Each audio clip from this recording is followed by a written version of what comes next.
warahmatullahi wabarakatuh. Perkenalkan, nama saya Eva Amalia, NPM 1911050068, kelas Matematika 4D. Di sini, saya akan menjelaskan materi tentang kesehatan lingkungan. Apa sih yang dimaksud dengan kesehatan lingkungan tersebut? Kesehatan lingkungan menurut Organisasi Kesehatan Dunia atau WHO tahun 1948 menyebutkan bahwa pengaruh kesehatan adalah sebagai suatu keadaan fisik, mental, sosial, kesejahteraan, dan bukan hanya ketiadaan penyakit atau kelainan. Yang selanjutnya yaitu ciri-ciri lingkungan yang sehat. Yang pertama, sirkulasi udara yang lancar dan bersih. Yang kedua, keberadaan sumber air yang bersih. Yang ketiga, banyak pepohonan yang rindang. Yang keempat, jumlah tempat sampahnya banyak dan mudah ditemukan. Yang kelima, sistem pengelolaan sampah yang baik. Yang keenam, saluran air yang lancar dan bersih. Ketujuh, pengelolaan limbah dilakukan secara efektif. Yang kedelapan, gotong royong kerja bakti secara rutin. Dan yang kesembilan yaitu keadaan tanah. Cara menjaga kesehatan lingkungan. Yang pertama, dimulai dari diri sendiri. Yang kedua, selalu libatkan tokoh masyarakat. Yang ketiga, sertakan para pemuda untuk ikut aktif menjaga kebersihan lingkungan. Keempat, tidak mencemari air dengan membuang sampah di sungai. Kelima, pekerjakan petugas kebersihan lingkungan dengan memberi imbalan yang sesuai setiap bulannya. Keenam, sosialisasikan kepada masyarakat untuk terbiasa memilih sampah rumah tangga. Yang ketujuh, pelajari teknologi pembuatan kompos dari sampah organik. Yang kedelapan, kreatif. Dan yang terakhir, atur jadwal untuk kegiatan kerja bakti membersihkan lingkungan. Materi selanjutnya yaitu tujuan memelihara kesehatan lingkungan. Yang pertama yaitu mengurangi pemanasan global. Yang kedua yaitu menjaga kebersihan lingkungan. Selanjutnya yaitu ruang lingkup kesehatan lingkungan. Menurut World Health Organization atau WHO, ada 17 lingkup kesehatan lingkungan, yaitu yang pertama, penyediaan air minum. Yang kedua, pengelolaan air buangan dan pengendalian pencemaran.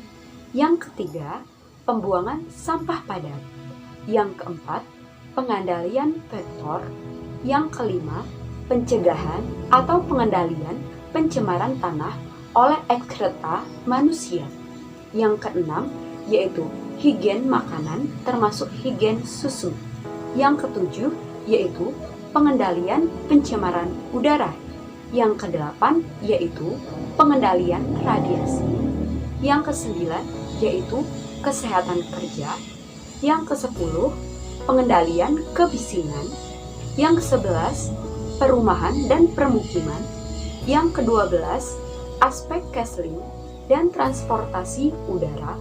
Yang ke-13, perencanaan daerah dan perkotaan. Yang ke-14, pencegahan kecelakaan. 15, rekreasi umum dan pariwisata. 16, yaitu tindakan-tindakan sanitasi. Dan yang terakhir yaitu tindakan pencegahan yang diperlukan untuk menjamin lingkungan. Apa saja sih faktor-faktor kesehatan lingkungan itu? Di dalam kesehatan lingkungan terdapat 3 faktor. Yang pertama faktor fisik, yang kedua faktor sosial, dan yang ketiga yaitu adalah faktor ekonomi. Yang pertama yaitu adalah faktor fisik. Faktor fisik berupa biotik dan abiotik, di mana faktor tersebut berperan penting bagi masyarakat dalam memperhatikan di mana tempat tinggal mereka akan dibangun. Yang kedua yaitu adalah faktor sosial. Faktor sosial berupa tingkah laku, kepandaian, adat istiadat, di mana faktor tersebut berperan dalam hubungan masyarakat dan lingkungannya. Yang ketiga yaitu adalah faktor ekonomi. Faktor ekonomi berupa pekerjaan, pendapatan, kemiskinan, di mana pada umumnya di lingkungan tersebut diduduki sebagian besar orang yang tidak mampu, maka secara tidak langsung berpengaruh terhadap kesehatan lingkungan di tempat tinggalnya.